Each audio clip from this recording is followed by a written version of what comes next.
Olá, sejam muito bem-vindos. Hoje a gente vai mergulhar fundo nas ideias de um livro bem interessante, o Em Busca da Alma Feminina.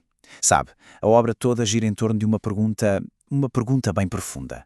O que é que realmente move o coração de uma mulher? Vamos tentar descobrir juntos.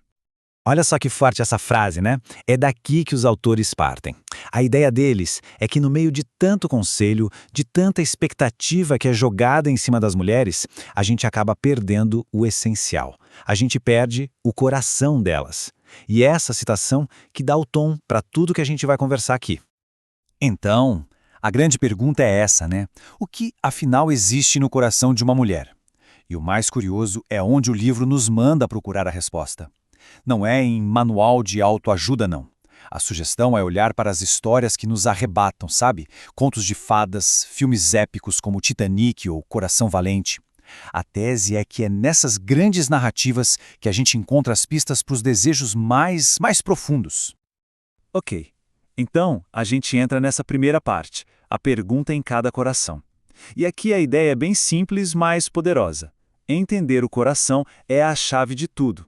O livro até cita Provérbios, que fala que do coração vêm as fontes da vida. Ou seja, tudo, absolutamente tudo, criatividade, coragem, amor, tudo nasce dali de dentro. E aqui vem uma metáfora que é central no livro todo.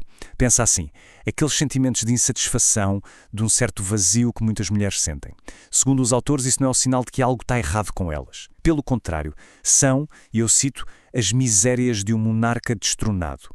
É como se fosse a saudade de uma rainha que foi exilada, sabe? Uma rainha que no fundo sabe que nasceu para um destino glorioso e anseia por voltar ao seu lugar de direito. Agora, a gente precisa falar de um ponto bem importante. Antes de sequer começar a falar dos desejos, o livro faz uma parada estratégica. Ele vai explorar por que o coração feminino é tão atacado, tão ferido. A lógica é, para a gente entender o anseio, a gente primeiro precisa entender a dor.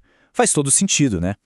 Para ilustrar isso, o livro traz histórias reais e elas são bem fortes. Como esta aqui, uma frase dita de lado pelo próprio pai. Nenhum menino vai gostar de você se estiver gorda. É o tipo de palavra que, dita por alguém tão importante, pode criar uma ferida enorme, sabes? Coloca em dúvida o valor, a beleza, tudo.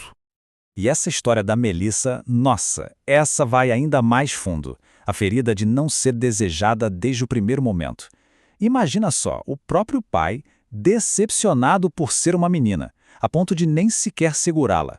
O livro mostra como uma rejeição assim tão no comecinho da vida pode moldar a forma como uma mulher se vê para sempre. E aqui, com a história da Lori, a gente vê a ferida do abandono, da promessa quebrada. O pai prometeu que ia vê-la dançar e não apareceu. E o pior, porque estava bêbado. Não foi só uma decepção, entende? A ausência dele, bem naquele momento em que ela mais queria ser vista, ensinou uma lição terrível para o coraçãozinho dela. A de que o valor dela não era o bastante para manter o pai por perto. Então, qual é o resultado de tudo isso? O ponto central que o livro levanta é que, por causa dessas feridas, muitas mulheres acabam acreditando que o problema está nelas. É uma conclusão silenciosa, que fica lá no fundo.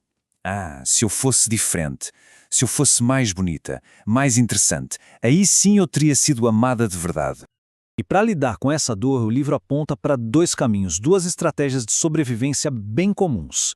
De um lado, tem a mulher que se torna dominadora, controladora. Ela basicamente constrói uma fortaleza ao redor de si para nunca mais ser ferida.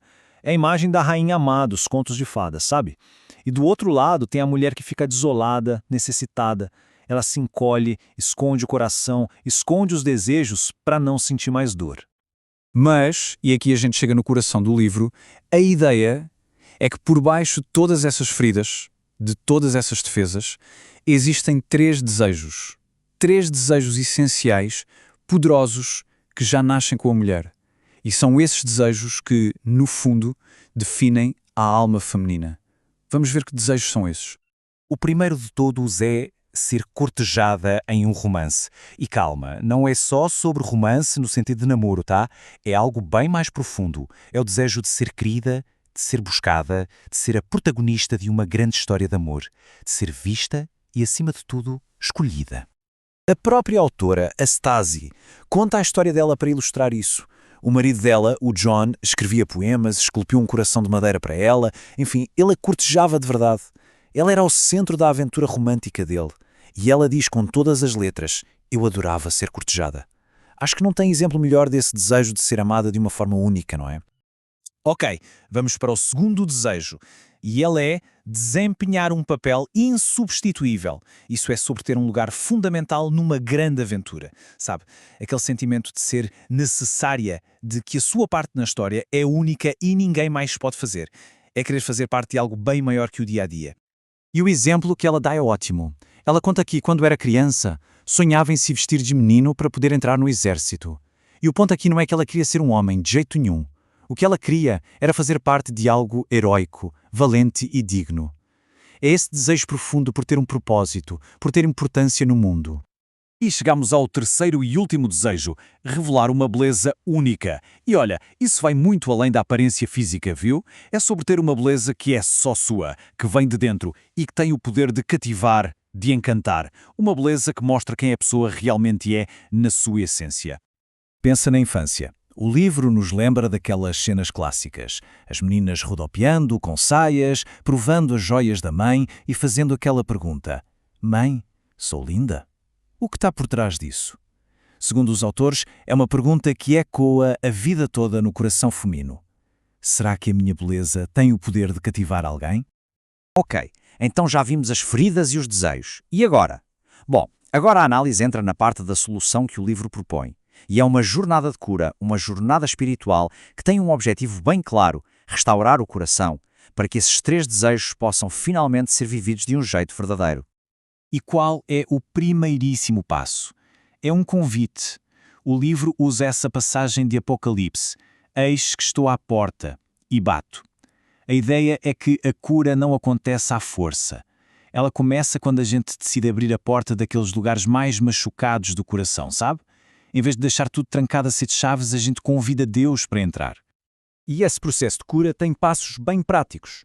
O primeiro é se permitir sentir a dor, lamentar a ferida. Depois vem a escolha de perdoar. E eles reforçam: é uma decisão, um ato da vontade, não um sentimento que aparece do nada. É sobre se libertar daquele peso. E por último, renunciar às mentiras. Dizer um basta para aquelas vozes que dizem: eu não sou boa o suficiente ou ninguém me quer. Tem também uma parte muito legal no livro que fala sobre um termo em hebraico, ezer kinegdo. É a expressão usada lá em Gênesis para descrever a Eva. Muita gente traduz como o ajudante, mas a interpretação que o livro traz é muito mais forte. É algo como uma guerreira, uma aliada indispensável, alguém que vem para resgatar. Isso muda completamente a perspectiva, né? Devolve uma força, um propósito que tem tudo a ver com aquele desejo de ter um papel insubstituível. No final das contas, o grande objetivo de toda essa jornada não é virar uma pessoa perfeita, sem falhas. Não é isso. A palavra-chave é restauração. É sobre se tornar a mulher que, na visão do livro, Deus planejou desde o início. Uma mulher que é gloriosa na sua identidade, poderosa na sua força e cativante na sua beleza, que é única. E a gente termina com essa reflexão que é provocadora.